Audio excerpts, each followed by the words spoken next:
Bonjour, c'est Béatrice Petit-Demange du blog béatricepetitdemange.com et aujourd'hui je vais vous présenter Ophélie avant de vous la présenter, je vous demande de retirer le bonus, le guide que tu trouves donc sur mon blog, les 4 erreurs catastrophiques que font les entrepreneuses. Ils interdisent d'augmenter leur chiffre d'affaires et d'avoir de nouveaux clients. Alors aujourd'hui, je vous présente Ophélie de Fric au féminin. Le nom du blog est Fric au féminin. D'ailleurs, j'adore beaucoup le nom de ton blog. Donc, est-ce que tu veux te présenter, Ophélie? Moi, je suis économiste de formation. Pendant 20 ans, j'ai dirigé des structures d'appui à l'entrepreneuriat, à l'innovation, au développement économique, au financement de projets. J'ai accompagné des entrepreneurs et des élus quotidiennement sur ces sujets-là. Et donc, du coup, j'ai parlé de fric au quotidien. Je n'ai pu que me rendre compte que, eh bien, souvent, le problème de l'argent, c'est pas que le problème du comment. Et on pose souvent la question du problème du comment. C'est avant tout le problème de notre relation à l'argent et de toutes ces peurs et ces angoisses qu'on projette sur ce sujet-là. Peurs et angoisses qui sont souvent particulièrement développées justement quand on décide de marcher vers sa liberté financière, c'est-à-dire de vouloir se mettre à entreprendre et à investir.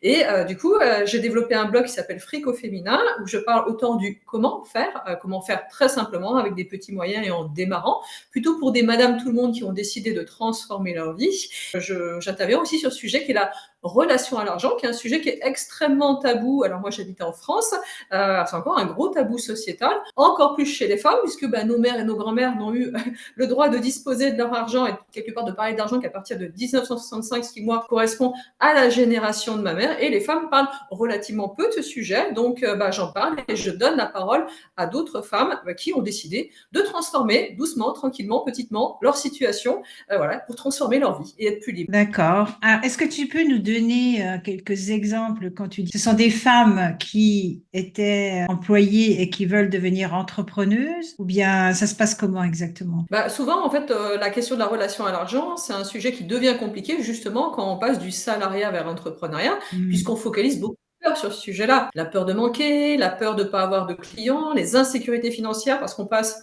d'un salaire qui arrive sur notre compte tous les mois à quelque chose qu'il faut créer de toutes pièces et qui n'est pas acquis et qui n'est pas forcément régulier. Donc, ça génère beaucoup d'angoisse, ça génère beaucoup d'incertitude. Et puis, il faut en parler d'argent parce que quand on devient entrepreneur, l'argent, quelque part, se doit de circuler dans notre entreprise pour que notre business et notre activité soient pérennes et durables. Et du coup, c'est ce sujet qu'on n'avait pas abordé auparavant parce qu'on n'en parlait pas, parce que tout simplement, ça arrivait sur un compte, on allait faire les courses, on payait le loyer et c'est tout, devient un sujet qui cristallise beaucoup de peur, beaucoup d'angoisse et on ne sait pas vraiment comment faire parce qu'on n'a pas non plus d'éducation financière à titre personnel mais aussi à titre professionnel parce que quelque part prendre des bonnes décisions financières pour soi et pour son entreprise, ça prend aussi. Donc, tu me parles des blocages et des peurs que peuvent avoir donc les femmes qui entreprennent, pardon, ce nouveau parcours de l'entrepreneuriat. Donc, qu'est-ce que tu as observé aussi? La peur de manquer, la peur de vendre?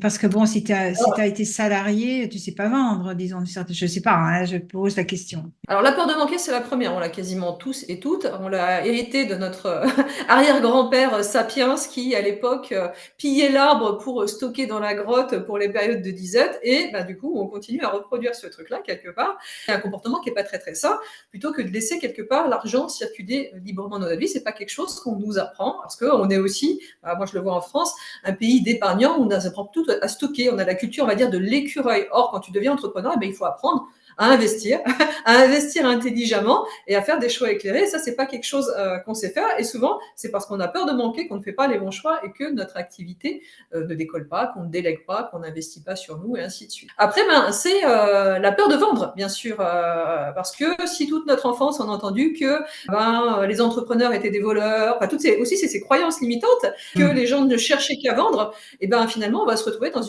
un rapport émotionnel à ce sujet-là qui est extrêmement compliqué. La même chose, si on a peur de manquer, on va vouloir absolument vendre, l'autre va le sentir, donc il n'aura absolument pas envie d'acheter parce que finalement, généralement, les gens achètent parce qu'ils ne se sentent pas pris le couteau sous la gorge et qu'ils n'ont pas l'impression qu'on veut leur refroguer quelque chose, entre guillemets. Et puis, c'est prendre plaisir dans ce sujet-là parce qu'en fait, la vente, c'est une relation avant tout et il y a peu de personnes qui le perçoivent comme ça. C'est encore plus marqué si tu viens d'un métier, par exemple, qui est un métier du soin où bah, l'argent ne transitait pas forcément parce que nous, on a un système de sécurité sociale. Si tu étais dans les métiers, si tu étais fonctionnaire, par exemple, auparavant, où ben, tu n'avais pas de relation marchande avec les personnes que tu avais en face de toi, les personnes que tu servais quelque part, et rentrer dans un rapport marchand, ben, c'est douloureux pour pas mal de personnes. Oui, oui, c'est très intéressant tout ce que tu nous dis là. Donc, aussi la peur, ah, oui, la peur de ne pas avoir de clients et là aussi peut-être la peur de perdre les clients aussi. Oui, la peur de perdre, c'est aussi dans la fixation des tarifs. C'est un moment qui est très Ouais. difficile aussi, le fait de fixer des tarifs.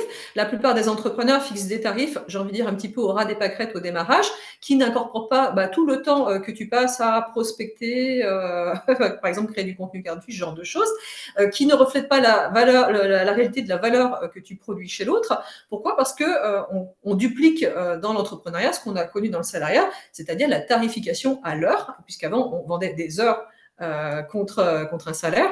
Et on duplique ça, mais on duplique ça mal puisqu'on n'incorpore pas tout ce temps gris quelque part qu'il nous faut pour gérer nos entreprises et bah, toutes les charges aussi qui vont derrière tout ça parce que si on n'a pas l'habitude, eh ben, on n'anticipe pas toutes ces questions-là. Et une autre peur peut-être, c'est la peur, peur donc de gérer sa propre entreprise et la peur qu'elle se développe de trop aussi. Donc, est-ce que ça pourrait être, faire partie aussi de la peur de la réussite, la peur de ne pas savoir la gérer, de ne plus avoir de temps pour soi, enfin, etc. Elles sont nombreuses, hein, les peurs autour de la réussite. Moi, j'en Hmm. j'en vois beaucoup, hein. Bah, notamment pour les femmes qui viennent. Alors, il y a beaucoup de femmes qui viennent à l'entrepreneuriat après, on va dire une phase d'un peu de rupture professionnelle et de burn-out, hein, notamment. Avant, moi, je le vois là cette année, j'ai fait le tour des associations de femmes entrepreneurs et bah, la majorité, en fait, se reconvertissait vers l'entrepreneuriat après un burn-out. Quelque part, bah, quand on vient à l'entrepreneuriat après ça, on a cette peur inconsciente qui est de finir à genoux dans l'entrepreneuriat et du coup, ça crée un plafond de verre de réussite parce qu'on ne s'autorise pas à penser qu'on puisse tout avoir, qu'on puisse avoir du temps et une activité qui tourne et qui permet de nous rémunérer correctement. Et là aussi, bah, se rémunérer correctement, c'est très personnel, cette notion-là. Ça renvoie à cette notion d'ambition. Quelle est l'ambition qu'on a envie d'avoir pour notre vie? Quel est l'équilibre professionnel qu'on a envie d'avoir? Et les femmes, eh ben, on ne nous apprend pas quelque part à fixer l'ambition qu'on a envie d'avoir dans nos activités. On nous a plutôt appris à apprendre un métier, à rentrer dans une case et voilà, j'ai envie de dire à ne pas prendre la pleine maîtrise de notre destinée économique. Et puis oui, il y a toutes ces questions aussi de peur implicite de se dire mais que vont penser les autres si je réussis? Si on est dans un milieu, c'est pas très bien vu entre guillemets de réussir. Il y a pas mal de personnes qui pensent que c'est pas très bien de réussir. Ça reste encore mal Hmm. vu pour certaines personnes.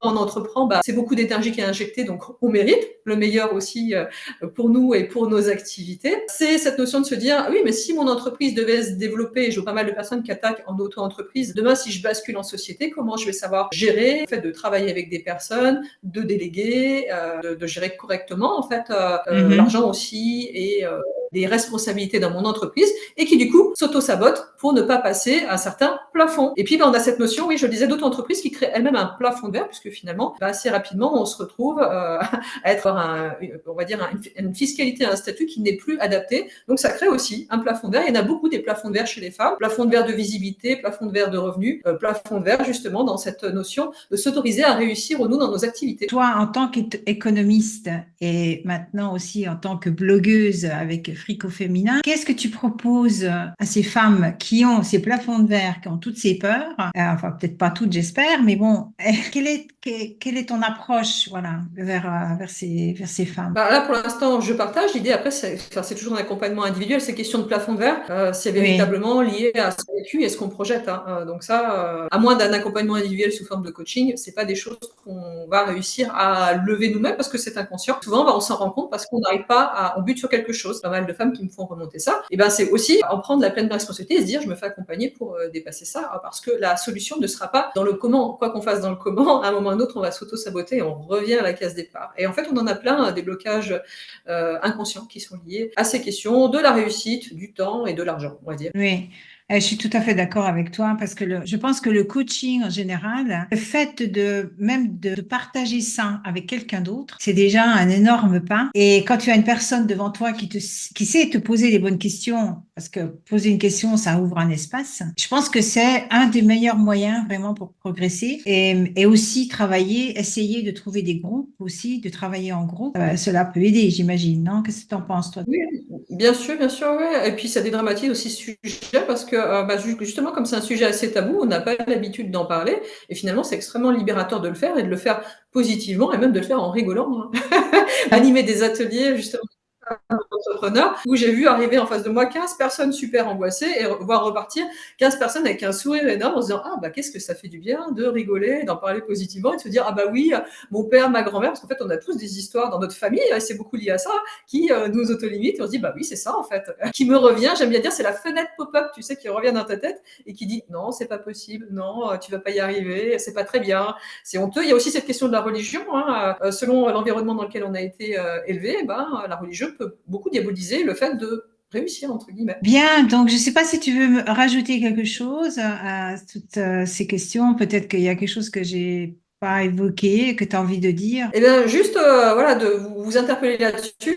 Si voilà, vous n'arrivez pas à avoir vos activités décollées, il n'est pas impossible que vous ayez un blocage inconscient sur cette question-là. Moi, en 20 ans, j'ai accompagné plus de 5000 personnes à monter des business. 100% des personnes qui passaient du salariat vers l'entrepreneuriat avaient des blocages. Parfois, ne se sont, voilà, pour la plupart, pour 99%, ne se sont pas fait accompagner là-dessus et sont retournées au salariat parce qu'elles n'ont pas pris le temps, les moyens et l'énergie de dépasser ça. Et c'est dommage de rester au pied de la marche et de se taper la tête contre le mur parce que c'est beaucoup d'énergie perdue alors que finalement, en débloquant souvent une petite chose, et ben c'est comme ça que vous décollez. C'est ça. Et puis je pense aussi d'avoir une prospective de ce que c'est l'entreprise et l'entrepreneuriat. Je pense que toi, tu peux donner des bonnes indications de ce que l'entrepreneuse peut s'attendre pour son futur. Et ça, c'est super important d'avoir une personne qui sait déjà ce qui va se passer.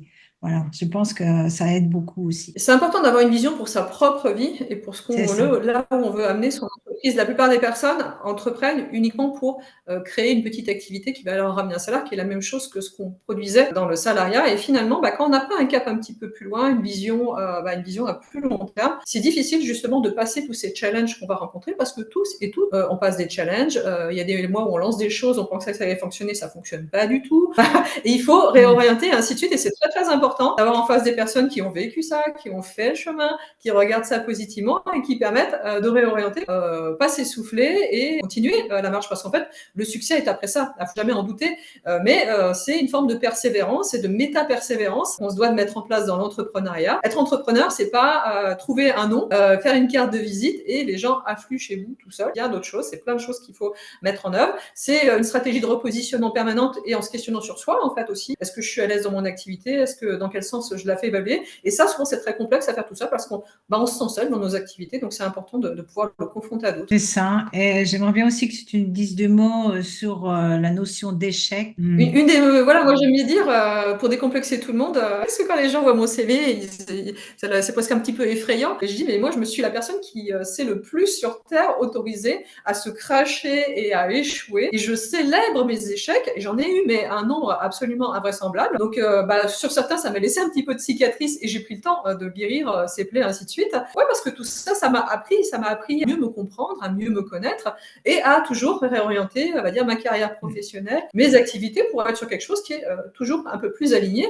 Et en fait, les échecs, c'est qu'une vision de l'esprit, c'est quelque chose qu'on à l'école, en fait, quelque part, on construit cette idée de l'échec. Pourquoi? Parce qu'on est évalué. Après, dans l'entrepreneuriat, on n'a plus à être validé, on n'est plus évalué. Donc, on est plus que dans le processus de test et de réorientation. Donc, l'échec, apprenez à le célébrer. Moi, j'en rigole. J'aime bien dire, moi, j'organise des soirées de la honte chez moi quand il y a des gros échecs, des trucs où je pensais que ça allait vraiment fonctionner. Et vraiment, je me crache les dents dans le trottoir et c'est OK. Et par contre, je me laisse 2-3 jours, je fais une grosse fête autour de ça en rigolant et je pars dans un autre sens pour pas continuer à me taper la tête contre le mur jusqu'à saigner. C'est ça. Merci beaucoup pour la nouvelle notion d'échec. Et il paraît aussi qu'aux États-Unis, quand tu as un échec, les gens te disent, ah, mais c'est bien, tu as appris quelque chose, tu ne le feras pas la deuxième fois, tu vas faire autre chose. Et c'est vrai, c'est comme ça que ça marche. Il faut apprendre à devenir une balle rebondissante, s'autoriser à échouer et rebondir pour repartir plus haut. C'est ça, voilà, tout à fait. Bah, très bien, Ophélie, merci beaucoup pour ton temps. Merci à toi, merci de ton invitation et à très bientôt.